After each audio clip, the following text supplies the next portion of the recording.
fii ci li nga xam ne moom mooy quart de finale yi yéeni kaay gi di Stades, Record, L'Observateur, Vox Populi, L'As, Le Quotidien, Libération, Les Échos, Enquête mu ñu xamal nañu sunu gaynde yi ni ki démb daan nañuy gagné Ouganda benn bal ci dara. Stades yéeni kaay mu ñu xamal nañu goneeg Bambali gi di Sadio Mané moo dugal boobule but yéeni kaay gi di Vox Populi ñu fekk fa Aliou Cissé moom nag la mu xamle moom mi tàggat gaynde yi nee na ñi nga xam ne ñooy joueurs yi ni ki démb seen diggante ak Ouganda wane nañu fulla wane nañu fayda waaye nag lu jëm ci wàllum kàttan gi am na lu bari loo xamante ni ki démb maanaam wane wuñu ko yéeni kaay gii di L'As mu ñu xamal ñu ni ki démb match bi doxoon diggante Sénégal ak Ouganda gaynde yi nag ñoom am na ab taxawaay bu am solo boo xam ne daat nañu koy wane maanaam dañoo wat ñi nga xam ne ñooy waa Ouganda nel lañ leen wat nel fondanga ba ñu set wecci Sadio Mané ñu fekk ko ci yéeni kaay gii di Les Échos moom nag la mu xamle ci penalty yu bari yi nga xam ne ma ngi koy raté nee na nag dootul dóorati penalty ci li des ci CAN 2019 bi su delloo nag ca Liverpool dina nag gën a yokk xarañteefam ci wàllu woowu Aliou Cissé ci biir journal bi moom nag la mu xamle niki démb ba match ba jeexee nee na dina woo Sadio Mané ci ruq waxtaan ak moom daal di koy yedd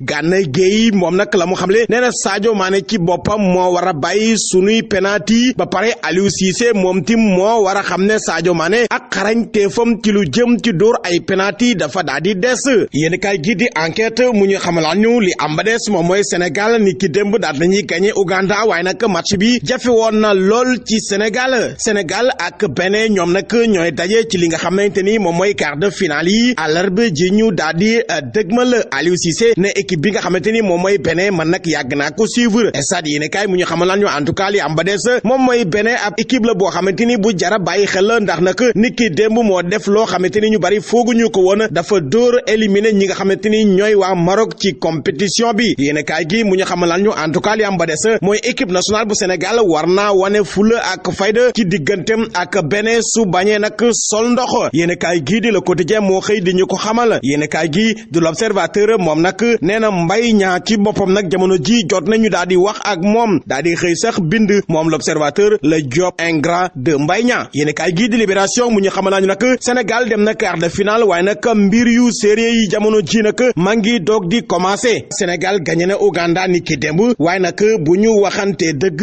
wanewul lu leer naññi yéen kaay gi ñu fekk fa Henri Saivet moom nag la mu xamle nee na jamono ji daal dañoo war a nag noppalu ngir waajal ñi nga xam ne ñooy waa Bénin ba tey yéen kaay gi di Stades mu wéy ba tey ci CAN 2019 bi mu ñu xamalaan ñu tey ji diggante Nigéria ak Cameroun ki nga xam ne mooy Clarence Seedorf mi nga xam ne mooy entraîneur Cameroun moom nag xarañoon na lool ci wàllum football jamono ji nag ci biir Cameroun ñoo ngi koy ŋàññi yu bari Égypte mi nga xamante ni moo organisé xew yi moom ak Afrique du Sud tey ji ñoom tim danañu daal di laale enquête yéen a kaay bàyyi mbir moomee nag daal di wax ci leneen wax ci lu jëm ci wàllum pétrole ak gaz bu Sénégal bi nga xamante ni ñoo ngi si tudd ay loxoore ki njombe ki njaaxum Macky Sall Aliou Sall Franck Timis yéen a kaay gi mu ñu xamal lañu nag ni ki démb ay manifestation yu bari amoon na ci diwaanu Thiès ba Ziguinchor ba Mbàkke Bawal source a mu ñu xamal lañu Mbàkke moom bay boo ngeen génne ko ci ndax nag aar la ñu bokk bañ a fay manifester maanaam picc nekku fa woon yéen kaay gi mu ñu xamal lañu aar li ñu bokk ñoom tey jii ci Dakar danañu amal ay manifestation ñoom nag la ñu wax mooy ñu jox leen autorisation ak ñu ñàkk leen ko jox la ñu yamale seen yoon nekku si ñoom nee nañu mënuñoo jël seenu pétrole bëgg see dugal ay luubal ba pare nag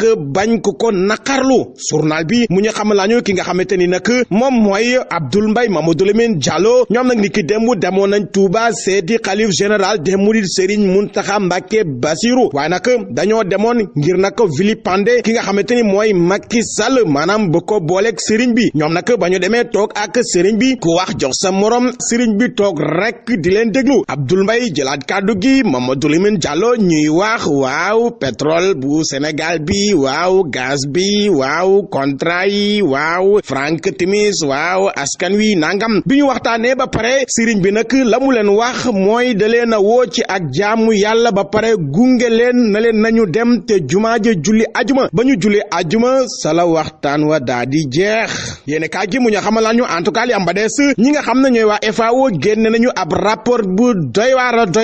ndax nag nee nañu ñeen fukk ak benn réew yi nga xamante ni jamono ji ñoo ngi jànkonteel mbirum xiif mbirum jafe-jafe ci àdduna bi Sénégal mooy ndey mbili gi maanaam Sénégal ma nga ca biir réew yu ndóol yi Sénégal ma nga ca yéene kaa gi mu ñu xamal ñu nag la ko waral mooy taw yu néew yi nga xamante ni dañu koy faral di nemmeeku beneen bi ñi nga xamante ni ñoom la ñu dénk réew mi ñoom ñooy yaafu si yàccaaral ci mbir mi yéen kaay gii du l'Observateur moom nag mu xëy yóbbuñu ci port bu Ndakaaru ak drogue bi nga xamante ni tegoon nañ ko fa loxo mu toll si junni ak fanweer ak juróom-benn ci ay kilo journal bi nee na juróom-ñeent ci ay nit yoo xamante ni daal nañ leen di teg loxo ñu daal di koy jeexale ak yéen kaay gii di Walfadjri mu ñuy xamal nañu am na benn soxna Sidi Lamine Niass buñ doon ngénte mbir mi moom nan la demee noonu maanaam Sidi Lamine Niass avant muy génn àdduna dafa am benn soxnaam boo xamante ni dafa tolloon diggante moom nag moo am doom mu ngi ci yéen kaay gi di Walfadjri